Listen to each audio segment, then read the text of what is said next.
너는 부르짖으라 엘리야처럼 기도하라. 오늘 두 번째 시간, 성경에 나타나는 모든 응답의 사람들은 바로 기도의 전제에는 뭐가 있느냐? 믿음을 전제로 하는 거예요. 여러분, 믿으니까 기도하는 거야. 여러분 이 자리에 왜 왔어요? 기도하러 왔지요. 기도하러 왔잖아. 잘 따져봐요. 여러분 왜 왔어? 근데 그 목적을 잊어버리고 있는 사람이 있는 것 같아. 교회를 오는 목적이 확실치 않아.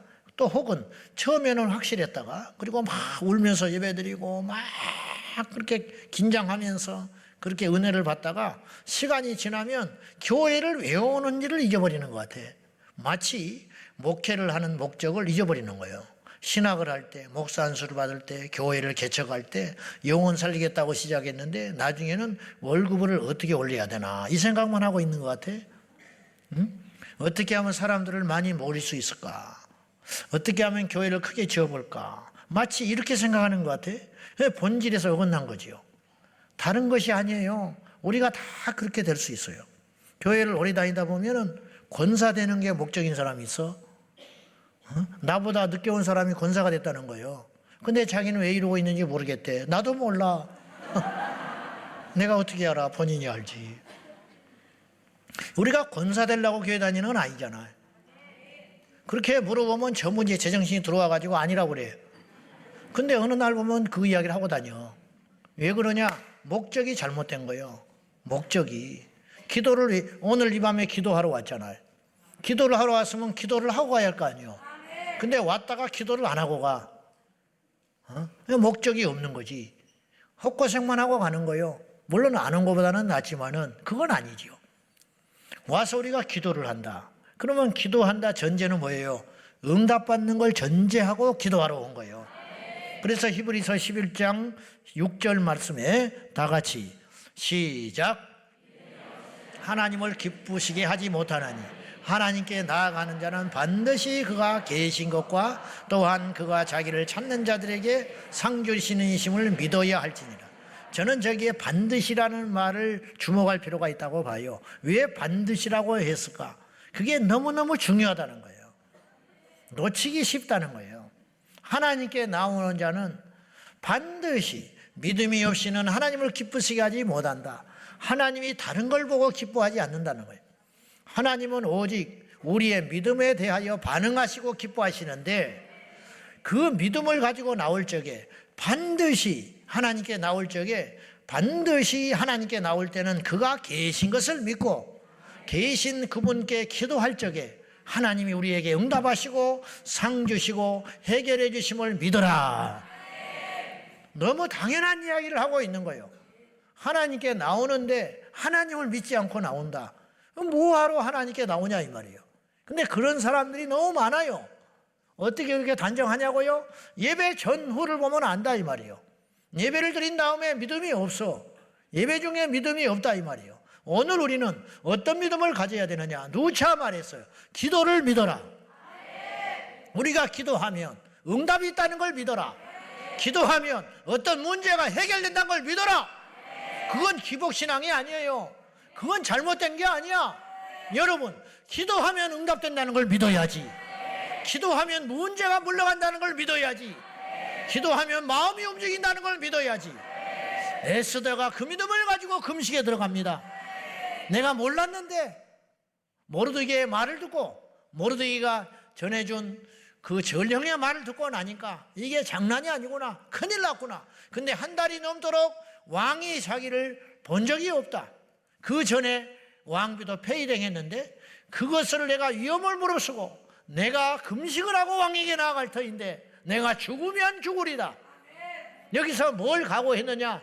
에스더는 내가 3일을 금식하고 기도한 후에 왕을 만나면 이 문제가 해결될 걸로 믿는다 그 말이에요. 그냥 바꾸는 게 아니잖아요. 속상해서 바꾸는 것도 아니고 할 수 있는 길이 없다. 그러나 나에게 마지막 수단이 있다. 그건 뭐냐? 이 문제는 누구만 해결할 수 있다고요? 전능하신 하나님만 해결할 수 있다 이거예요. 왕의 마음을 누가 움직입니까? 그 나라에서 왕의 마음을 누가 움직이느냐고? 하나님밖에 없다. 왕보다 큰 자가 마음을 움직이는 거지. 그렇잖아요. 왕보다 큰 자는 하나님밖에 없어요.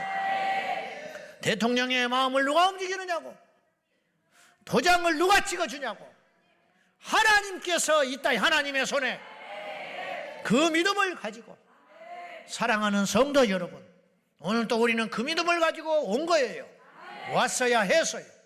우리가 기도하면 비가 오고 이렇게 어려운 상황이지만 육체의 욕망과 본능은 세상에 가고 싶고 있고 놀고 싶고 있고, 나도 오늘 헷갈리더라고. 금요일이냐 아침이냐 헷갈려.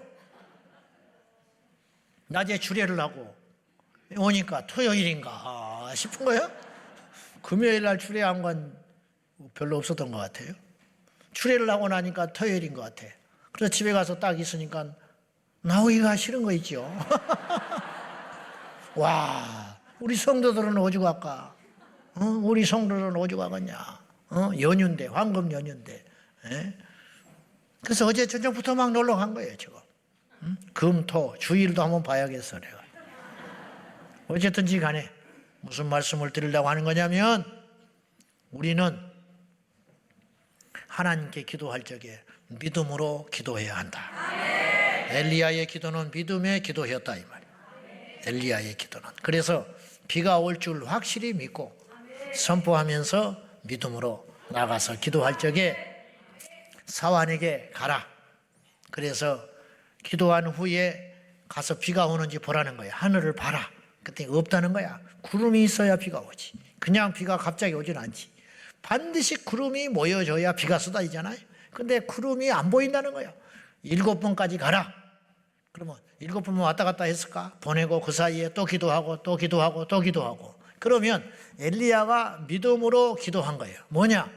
7번을 내가 기도하면 하나님이 비를 보여주사 반드시 구름 가운데 보이사 비를 내리게 한다는 확신. 그 믿음이 있었기 때문에 이 믿음은 예수님의 이름으로 우리에게만 주신 특권인 것입니다. 너희가 세상을 이기면 이것이니 너희의 믿음이니라. 믿음 있는 자는 세상에서 제일 강한 자야.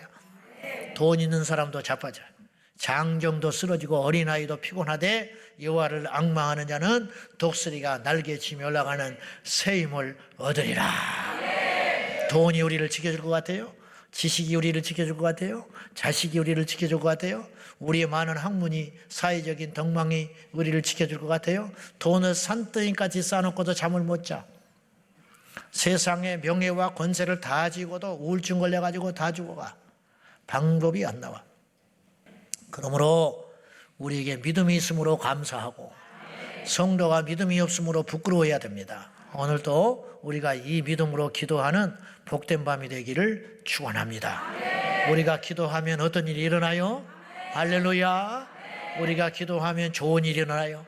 우리가 기도하면 하나님이 일하기 시작해요. 우리가 기도하면 돌파되기 시작해요. 우리가 기도하면 세상이 바뀌어요. 우리가 기도하면 여의도가 바뀌어요. 우리가 기도하면 세상의 우상이 무너지게 돼 있어요. 마지막으로 엘리야의 기도는 말씀과 함께하는 기도였다고 우리가 지난주에 나눴어요. 말씀과 기도는 뗄 수가 없다고 그랬어요. 따로 생각하는 것은 얼마나 어리석은 것인지 몰라요. 말씀으로 기도하고 기도함으로 말씀을 읽자고 했습니다. 말씀에 근거한 기도는 확실하고 기도의 능력을 갖춘 말씀을 우리가 얼마나 사모할 적에 역사가 일어나는지 몰라요. 우리가 결국은 변하지 아니하고 우리가 응답받지 못하고 제자리 걸음하고 있는 이유는 둘 중에 하나예요. 말씀과 기도가 없기 때문이에요. 말씀과 기도가 없기 때문에. 다른 게 무슨 필요가 있겠어? 하나님의 말씀은 능력이 있어요. 엘리야는 하나님의 말씀을 붙잡았어요. 그때는 성경이 없는 시대니까 엘리야는 직통의 계시를 통하여 하나님의 말씀을 몸에 새기고 그 약속의 말씀을 붙잡고 기도하기 시작했다, 이런 뜻이에요. 우리도 말씀과 함께 우리 기도가 갈 적에 우리 기도가 힘이 있고 능력이 있는 것입니다. 제가 아프리카 두마 이야기를 몇 년 전에 했어요. 오늘 내가 다시 한번 하려고 그래요. 우리가 변하지 않고 우리가 영적으로 부유하지 않는 이유는 말씀과 기도가 부족해서라고 하는 거예요. 다른 것은 방법이 없어요. 다른 걸로 뭘 채우겠어요? 봉사를 해보십시오. 되는지. 여러분 다른 어떤 것을 해보시라고. 방법이 없어요. A.W. 토저는 아주 대단한 주의 종인데, 이 A.W. 토저는 진짜냐 가짜냐 그런 책도 쓰시고 했는데 아주 원색적인 복음을 전하기로 유명한 분입니다. 이 토저는 그 당시 레이븐 힐 목사님도 대단한 분이에요. 이 다음에 레이븐 힐 목사님이 죽고 데이비드 윌커슨 목사님이 나타났어요. 대단한 종들이에요. 이런 분들이 이 시대에는 없는 것 같아요. 근데 이 토저 목사님과 레이븐 힐 목사님이 서로 대화를 했는데, 토저 목사님이 아주 소중한 뜻이 다루듯이 편지를 꺼내면서 쓰다듬으면서 사연을 이야기했어요. 레이븐 힐 목사, 나는 미국 대통령의 편지보다 이 편지를 더 소중하게 생각한다네. 그러자 토저에게 물었다는 거예요. 이유가 뭐냐? 그러자 토저는 이런 이야기를 레이븐 힐 목사님께 전해줬어요. 이 편지는 아프리카에 사는 키가 작은 흑인 남자 주마라는 이가 보낸 편지라는 거예요. 그는 어느 날 밤에 그 남아공 더반시에 있는 침례교회를 가요. 그곳에 가서 주님을 만나요. 이 두마라는 흑인 작은 청년이. 근데 그날 저녁에 그는 주님을 만나서 놀랍게 구원을 받습니다. 회심의 체험을 했지요. 두마는 예배를 마치고 교회 문을 나서려고 할 때에 그 교회 목사가 말을 했어요. 형제님, 교회에 온 것을 환영합니다. 다음 주에도 또 오실 것이지요. 제가 또 도와드릴 게 있을까요? 그러자 두마는 이렇게 말했어요. 있습니다. 그게 뭡니까? 그 목사에게 이렇게 말했어요. 저에게 이 교회를 맡겨주십시오. 황당한 일이죠. 방금 뭐라고 했습니까? 저에게 이 교회를 맡겨달라고요. 두마는 당황해하는 그 목회자에 이렇게 말을 했다고 그래요. 목사님, 저는 평생에 저를 변화시켜줄 그 무엇인가를 애타게 찾아다녔습니다. 이제 저는 완전히 새로운 사람이 되었습니다. 이제 제 짐이 다 사라졌습니다. 그동안 저를 묶고 있던 무거운 족쇄에서 제가 해방되고 완전히 풀려난 것을 느낍니다. 제 등 뒤에 서 있던 무거운 짐이 지금 다 사라졌습니다. 오늘 예배 시간에 무엇인가 내 속에서 품어 올라오는 나를 정결하게 의롭게 만드는 힘이 생겼습니다. 저는 모든 사람에게 이 사실을 알리고 싶습니다. 그러므로 저에게 교회 강단을 맡겨주시기 바랍니다. 두마 형제, 정식 학교의 교육을 받으셨습니까? 아닙니다. 그러면 신학을 한 적은 있습니까? 아직 안 했습니다. 그냥 교회나 열심히 다니십시오. 그러나 두마는 계속 이렇게 말했어요. 목사님, 저는 거듭남에 대하여 들어왔는데 그런 들었던 거듭남의 사건이 오늘 지금 일어났습니다. 저는 새로운 피조물이 됐어요. 이전 것은 지나갔습니다. 이제 저는 다른 식욕도 없고 욕망도 없어졌습니다. 저는 하나님만을 원합니다. 그 말을 들은 그 목사는 적어도 정직했다고 그래요. 형제님, 나도 옛날에는 형님처럼 그랬습니다. 사람들은 회심하고 하나님의 큰 은혜를 체험한 후에 얼마 지나지 않으면 그 신앙이 냉담하게 식는 경우들이 많기 때문입니다. 그냥 돌아가십시오. 두마는 한 달 후에 다시 교회로 나타났습니다. 그 목사는 설교 중에 두마를 알아봤어요. 예배 후에 목사는 두마에게 인사말을 건넸습니다. 그동안 잘 지냈습니까? 그 작은 청년 흑인 두마는 말을 했습니다. 예, 그런데 여쭤볼 게 있습니다. 뭡니까? 목사님, 저에게 설교할 교회를 맡겨주시겠습니까? 형제님은 전에도 그러더니만 교회에 단두 번 나오면서 올 때마다 교회를 맡겨달라고 하니 내가 이 주머니와 저 주머니에 교회를 잔뜩 갖고 다닌 줄 아는가 보군요. 예, 목사님, 저는 한 달 동안 이 교회에 안 나왔습니다. 그런데 이유가 있었습니다. 제가 전에 이 교회 문 앞에서 목사님과 헤어진 후에 곧장 저는 이 길을 쭉 따라 걸어갔고 마을을 빠져나와 숲으로 갔습니다. 숲길을 계속 걸어갔고 한 시내가 나왔는데 그곳 시내가에 있는 동굴에 들어갔습니다. 저는 그 동굴벽에 표시를 하면서 21일 동안 밤낮으로 성경을 읽으며 지냈습니다. 하나님, 당신과 나 둘 사이에 결정을 내려주셔야 합니다. 제가 이 문을 나서기 전에 설교자로 불렀다는 사실을 확인해 주지 아니하시면 저는 평생 설교를 하지 않겠습니다. 그렇게 말씀드리고 저는 아무것도 먹지 않고 누구와도 말하지 않았습니다. 아침이면 시냇가에 가서 세수를 했습니다. 11일째 되는 한밤중에 성령이 저에게 임하여 이렇게 말씀했습니다. 내가 너를 나의 종으로 불렀다. 네가 병든 자에게 손을 얹으면 나을 것이다. 가라. 그러니 목사님 저에게 교회를 맡겨주십시오. 그러자 이 목사는 그때부터 심각하게 이 청년을 대하기 시작했어요. 수요일 밤에 장로회의가 있으니 주일날 다시 와 보십시오. 그 목사는 수요일날 장로님들과 상의를 한 후에 그 흑인이 끈덕진 광신자 같으니 마을 반대편에 있는 성도 5명이 모이는 오두막 지교회를 한 번 맡겨보자고 제안을 했습니다. 어차피 그 키가 작은 흑인은 무식하고 무례하고 글도 모르니 교인들을 제대로 관리하지 못하고 구박이나 받을 것이라고 예상했기 때문입니다. 교인들은 며칠이나 혹은 몇 주간 그의 설교를 듣다가 문을 닫아 걸고 그에게 당신은 목사로 부르심을 받지 못했으니 이 교회를 떠나라고 할 것이니 장로들도 그렇게 예상을 했습니다. 사람들이 그 마을에서 쫓아낸 듀마, 장로들은 5명의 흑인 신자들을 통하여 그를 쫓아내려고 했는데 듀마는 현재 남아공 더반시에서 가장 큰 교회를 목회하고 있고 지금 1200명의 교인들이 모이고 있습니다. 그 작고 초라한 교회에서, 그 버려졌던 교회에서 그렇게 부흥을 한 겁니다. 듀마는 매년 11월 17일이 되면 다시 그 동굴로 간다고 합니다. 그때로부터 15년이 지난 지금까지 매년 11월 17일이 되면 그는 아내와 자녀에게 키스를 하고 장로들에게 인사를 하고 그 동굴로 가서 21일 동안 21일 낮과 밤을 꼬박 그곳에서 혼자 지냅니다. 매년 21일 동안 그는 자기가 하나님께 받은 소명과 사명을 새롭게 하고 21일 동안 영적으로 새 힘을 얻고 21일 동안 새 기름 부음을 받습니다. 이렇게 매년 그는 하나님의 새로운 계시와 새로운 모략과 새로운 기름 부음을 받습니다. 한번 성령 세례를 받고 그것으로 지금부터 영원까지 계속 버틸 수는 없는 노릇입니다. 여러분, 그것이 가능하다고 생각하십니까? 여러분도 알다시피 그건 불가능합니다. 기름 부음은 일생 동안 계속 반복되어 부어집니다. 한번 회심한 후에도 거듭 회심하는 체험이 있어야 되는 것이라는 거예요. 저에게도 이것은 필요해요. 오늘 여러분에게 필요한 사람들은 이 예화를 가슴에 새기면 좋겠습니다. 제가 삼각산에 갔더니 그 목사님이 이런 간증을 했어요.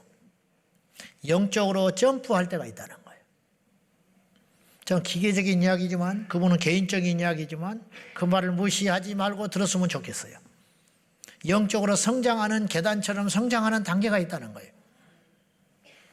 그런데 그 단계가 성장할 때 하나님께서 하늘의 문을 닫으실 때가 있더라는 거예요. 자기는.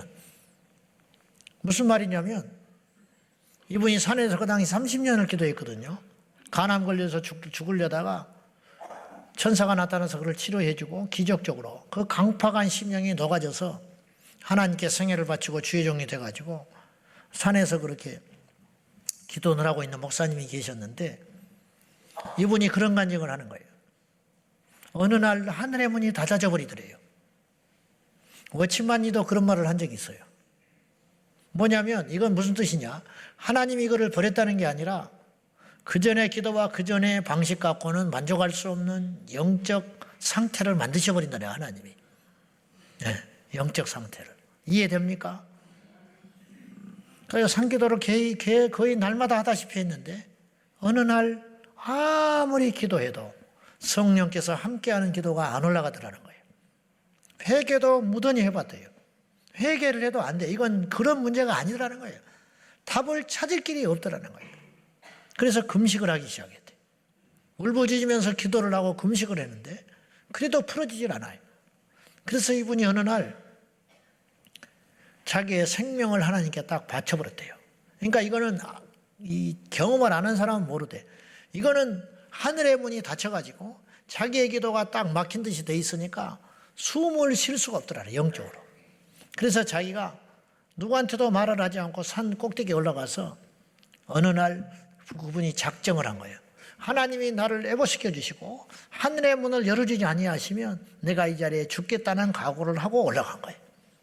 그리고 하루 이틀 사흘 잠도 자지 않고 먹지도 아니하고 마시지도 아니하고 울부짖고 막 간절히 매달려 기도하는 중에 3일째 되는 날 하늘이 확 열려버리더라. 그리고 몸이 가벼워지면서 3일을 굶었는데 그 힘이 어디서 나오는지, 그리고 6시간을 부르짖어 기도를 했는데 성령의 불이 다시 임했더라는 거예요. 그리고 이분이 내려왔어요. 내려왔는데 영적으로 점프한 거야. 또 성장한 거야. 그래 너무 자기가 기쁘고 감사해서 며칠 있다가 자기가 올라서 기도했던, 근데 그때 그 산에서 그 나무 잘려진 그 그루터기 그걸 꽉 붙잡고 기도했대요. 그래서 자기가 기념을 하려고 그걸 가져다가 자기가 영적으로 나약해질 때, 침체가 올 때 그걸 보고 다시 한번 결단을 하고 싶어서 그걸 찾으러 올라갔대요. 분명히 그 자리였어요. 근데 없더래. 나무 묶인 거 없더라는 거예요. 여러분, 오늘 이 두마의 이야기는 굉장히 중요한 이야기를 했어요. 성령의 불은 임할 수 있어요. 그러나 성령의 기름 부음은 계속 있어져야 하는 사건이라는 거예요.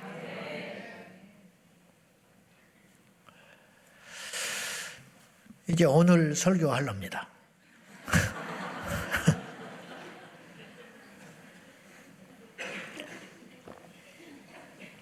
지금까지 한 건 뭐냐? 지난주 이야기, 지난주 복습한 것이고, 그래서 3가지를 한 거예요. 하나님의 뜻에 이루는 기도를 했다. 믿음의 기도를 했다. 약속의 말씀을 붙잡고 기도했다. 4번째, 엘리야는 실질적으로 수고하는 기도를 했어요. 수고하는 기도. 42절을 한번 봐요. 다 같이 42절 시작. 아합이 먹고 마시러 올라가니라. 엘리야가 갈멜산 꼭대기에 올라가서 땅에 꿇어 엎드려 그의 얼굴을 무릎 사이에 놓고 그랬어요. 자, 엘리야는 머리로만 하는 기도를 하지 않았다는 거예요. 엘리야는 사실은 굉장한 영적인 거장이잖아요. 우리 같은 사람은 비교도 할 수 없는 큰 거장이에요. 변화산에 나타났던 인물이 엘리야예요. 초막 셋을 짓겠습니다. 모세와 엘리야와 예수님을 위해서 초막 셋을 짓고 베드로가 여기서 살겠다고 했어요. 그랬던 인물이 엘리야라. 그는 얼마나 많은 능력을 행했습니까? 그리고 죽음을 보지 않고 올라간 에녹과 함께 2명이라 이 말이에요. 엄청난 인물이죠. 특별한 존재, 엘리야. 근데 엘리야는 하나님 앞에 수고하는 기도를 했다. 이런 기도를 했다네. 우리는 거의 날마다 기도를 생각합니다. 사실 그래요. 오늘 이 밤에 오신 여러분 중에 기도에 대한 부담감을 안 갖고 산다는 건 거짓말이죠. 정상적인 그리스도인이라면 끊임없이 말씀과 기도에 목말라요. 오늘도 내가 말씀을 봐야 되는데, 오늘도 내가 말씀을 묵상해야 되는데, 오늘도 내가 기도해야 되는데, 그런 생각과 침을 거의 날마다 치고 있다고요. 새벽에 나올 적에 오늘은 내가 더 깊이 기도해야겠다. 더 많이 기도해야겠다. 그런데 10분 하고 일어날 때가 많아요. 철야를 해야지. 오늘은 반드시 퇴근하고 기도해야겠다. 퇴근길에는 그렇게 마음을 먹지만 막상 운전대는 집으로 향해 가버리고 말아요. 오늘 출근하면 그 자리에 앉아서 기도부터 시작하고 하루를 시작해야겠다. 그렇게 결단하지만 사실은 놓쳐버리고 하루를 시작할 때가 많아요. 우리는 수없이 머리로 기도를 생각하고 기도를 결심합니다. 그러나 우리는 오늘 본문에처럼 엘리야처럼 기도하는 실제적인 수고를 하지 않을 때가 많아요. 사실 엘리야는 이렇게 수고하며 기도하지 않아도 돼요. 왜냐하면 이미 주님께서 그에게 응답하셨기 때문이에요. 비를 주신다고 했잖아요. 그러니까 엘리야는 그 약속을 받았기 때문에 주님 감사합니다. 그러면 끝이에요. 그러나 엘리야는 그 분명한 약속을 받고도 의심해서 조바심이 나서 겁이 나서 기도를 하는 게 아니고 엘리야는 뭔가에 모르지만은 하나님께 실제적인 기도를 했다는 거예요. 엘리야는 내가 기도를 하지 않으면 비가 오지 않을 것 같아서 염려가 돼서 기도했다고 보지는 않아요. 엘리야의 기도는 그걸 뛰어넘는 기도를 호흡처럼 여겼던, 그리고 기도의 가치와 능력을 알았던, 기도의 모범자라 그렇게 볼 수 있어요. 왜 이렇게 엘리야는 이렇게까지 기도해야만 했을까? 주님을 사랑했고, 주님을 두려워했고, 기도를 사랑했고, 기도의 능력을 아는 사람이었기 때문이에요. 오늘 첫 번째로 엘리야는 갈멜산 꼭대기에 올라갔어요. 이게 수고예요. 갈멜산 꼭대기가 얼마인지는 모르나 꼭대기까지 꼭 올라갈 필요가 있는가? 어디서든지 기도하면 되지. 꼭 이 자리에 와서 기도해야만 하는가? 제가 자주 하는 말이 있지요. 대포로 파리를 잡아라. 이해됩니까? 대포로 파리를 잡는 수고가 있어야 한다 이 말이에요. 2시간 차 타고 와서 1시간 예배드리고 2시간 차 타고 왔다. 세상 사람 이해 못해요. 2시간은 양반이야. 4시간 5시간 차 타고 와서 예배드리고 또 4시간 5시간 차 타고 밥도 못 먹고 또 차가 밀리면 대여섯 시간 걸리면서 수고하는 성도들이 있어요. 왜 그러냐? 남들이 볼 때는 미친 거예요. 교회가 뭐하러? 교회가 한두 개냐? 그 먼 데까지 뭐하러 그런 수고를 하느냐? 그 시간에 그럴 바에는 교회를 한 번 갈 거, 가까운 교회가 다니면 3번, 4번 다닐 것인데 뭐하러 그런 수고를 하느냐? 그렇게 말을 할지 몰라요. 물론 일리가 있는 말이요. 여러분, 오늘 한 번쯤 쉬면 어때? 오늘 한 번쯤 쉬면 어떠냐고. 우리가 한 번 쉰다고 지옥을 갑니까? 오늘 한 번 우리가 쉰다고 성령이 떠나기를 합니까? 우리가 한 번 쉰다고 우리 집이 망하기를 합니까? 그렇지 않지요. 결단코 그런 일은 일어나지 않아요. 그럼에도 불구하고 여러분이 수고를 하고 이 자리에 왔다는 거예요. 이것이 결코 헛된 일이 아니라는 거예요. 엘리야가 갈멜산 꼭대기에 올라갔어요. 꼭 꼭대기에 올라가야 됩니까? 밑에서 하면 안 되는 거예요? 편안한 들판에서 하면 안 되는 거예요? 자기 집에서 하면 안 되는 거예요? 그러나 엘리야는 산 꼭대기에 올라가는 수고를 했다 이 말이에요. 이것이 기도의 자세라는 거예요. 이 수고, 하나님은요 반드시 심는 대로 거두게 하시는 분이에요. 당시에도 선지자들이 많이 있었어요. 다 가짜였어요. 가짜 선지자들은 이런 수고를 하지 않아요. 이 시대에 참 성도만이 기도하는 거예요. 가치를 아는 사람만 이런 대가를 지불하는 거예요. 그리고 그들을 통하여 하나님이 이 시대에 새로운 일을 이루시고 마귀와 싸우게 하시고 승리의 면류관을 주시는 것입니다. 여러분은 잘 선택한 거예요. 여러분의 기도는 절대로 땅에 떨어지지 않습니다. 여러분의 수고는 어리석지 않습니다.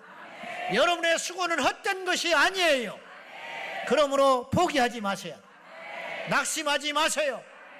손에 잡힌 것이 없고 눈에 보이는 것이 없다 할지라도 한 번 기도하고 구름이 생기지 않았어요. 7번 기도할 때까지 구름이 그때서야 생기더라 이 말이에요. 그때까지 포기하지 말라. 두 번째, 땅에 꿇어 엎드렸어요. 요새는 무릎도 꿇기 어려운 시대예요. 무릎도 꿇기 힘들어. 한평생 이제는 무릎 꿇을 수 없는 시대가 됐어요. 엘리야는 땅에 무릎을 꿇었습니다. 그리고 세 번째, 얼굴을 무릎 사이에 넣었어요. 와, 유연하다, 유연해. 그렇게 생각하는 사람이 있을 것입니다. 그런데 여기서 우리가 알 것은 이 기도가 하루아침에 완성된 기도가 아니라는 거예요. 엘리야는 이렇게 기도를 해왔다 이 말이에요. 꼭대기에 올라서 무릎을 꿇고 양 무릎 사이에 고개를 숙이고 들어가면서 이게 엘리야가 하나님께 드릴 수 있는 목숨을 건 애통의 기도. 꼭 이렇게 기도 안 해도 돼. 꼭 이렇게 기도 안 해도 된다. 꼭 무릎 꿇고 기도 안 해도 돼. 꼭 이 자리에 와서 기도 안 해도 돼.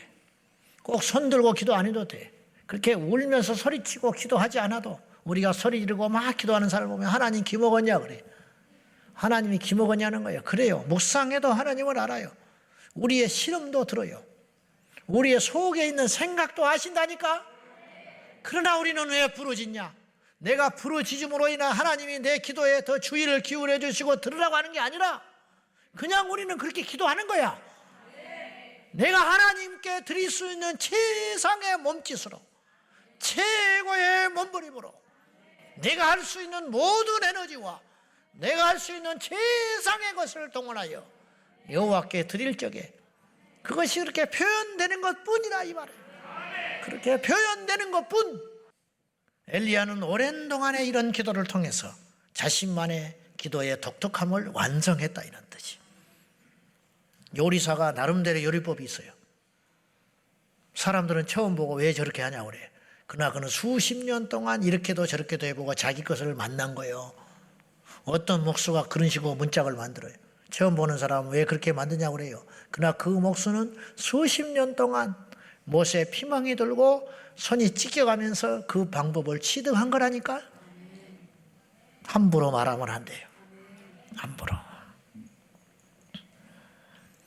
마지막으로 엘리야는 7번 기도했어요.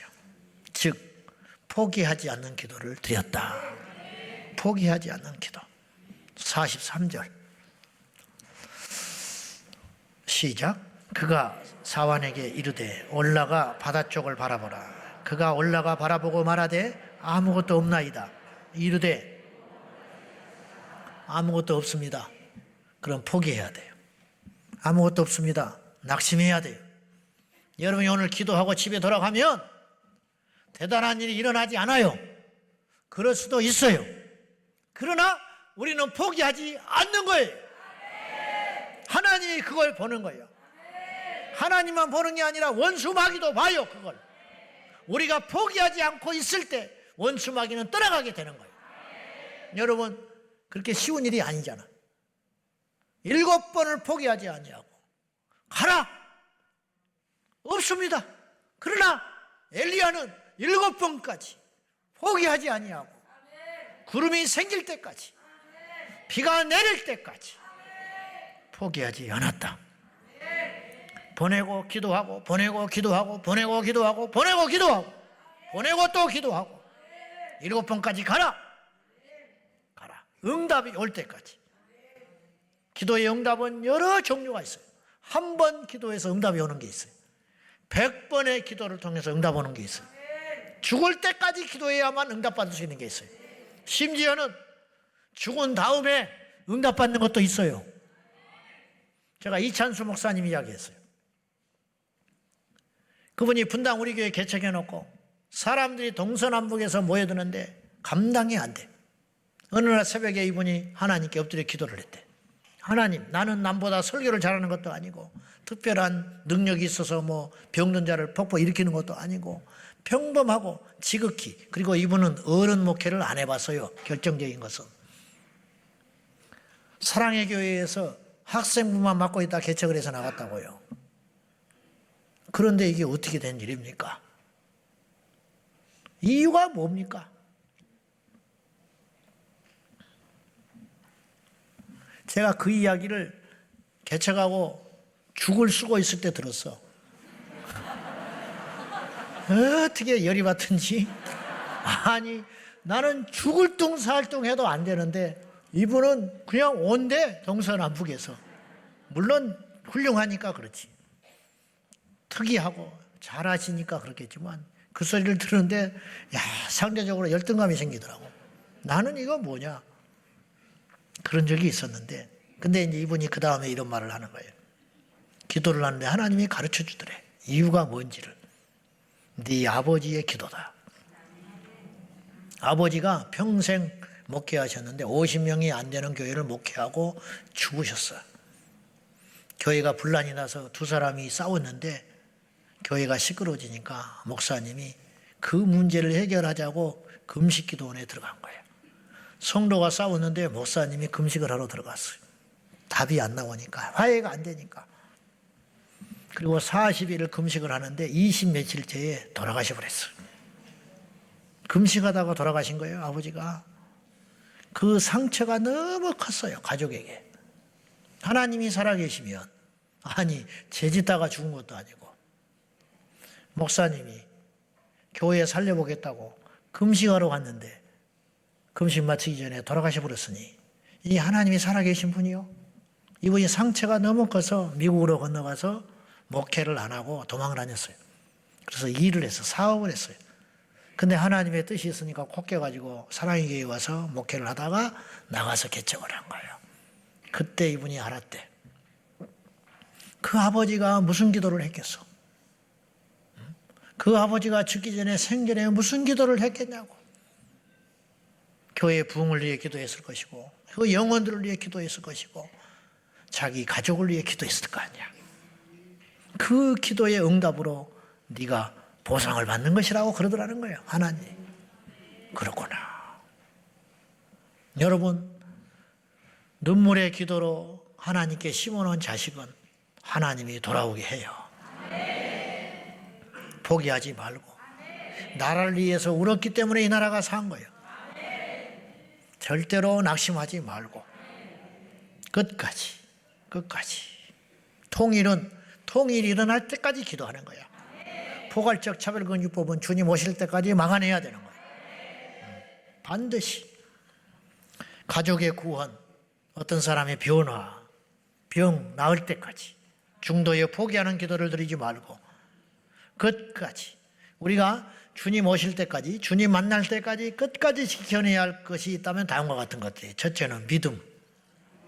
믿음은 중도에 포기하는 게 아니에요. 두 번째, 기도하는 일은 포기하면 안 돼. 할렐루야. 믿음을 중도에 포기하지 마라. 기도를 중도에 포기하지 마라. 복음 전하는 전도의 사명을 중도에 포기하면 안 돼. 말씀을 읽고 말씀 가운데 살아가고 행동하는 것을 중도에 포기하면 안 돼. 예배하는 일을 포기하면 안 돼. 이런 등등의 일은 옛날 일이 돼서는 안 된다는 거예요. 한때 일이 되면 안 돼. 내가 한때 기도 많이 했지. 내가 한때 전도 많이 했어. 내가 한때 예배를 미친 듯이 드린 적이 있었지. 지금은 부끄러운 줄 알아요. 부끄러운 줄 알아요. 얼마나 무서운 상황에 있다는 걸 모르고 열심히 하는 사람 보면 뒤에서 팔짱 끼고 이렇게 얘기해. 나도 한때 열심히 해봤다. 웃기고 있네. 세상의 일은 경험이 쌓이면 조금 물러나도 돼요. 무슨 말인지 압니까? 세상의 일은 숙달되면 뒤로 물러나서 다른 사람한테 양보하고 뒤짐지고 있어도 된다고요. 그러나 하나님의 일에 은퇴는 없는 거라 이 말이요. 하나님의 일에 안식이 어디가 있어? 믿음이 쉬는 게 어디가 있어? 그동안 너무 믿음으로 달려왔으니까 이번 한 달만 믿음을 포기하자. 죽어요. 죽어. 그동안 무수히 예배를 드렸으니까 이제 좀 양보해야겠다. 교회도 좁은데 죽어라. 죽어. 말이 안 되는 거야. 그거는 절대로 말이 안 되는 거예요. 마리아처럼 좋은 편을 택하여 언니가 욕을 하든 말든 다른 사람이 손가락질을 하든 말든 나는 살기 위하여 내 믿음을 지키기 위하여 하늘의 상급을 위하여 달려간다 이 말이에요. 할렐루야.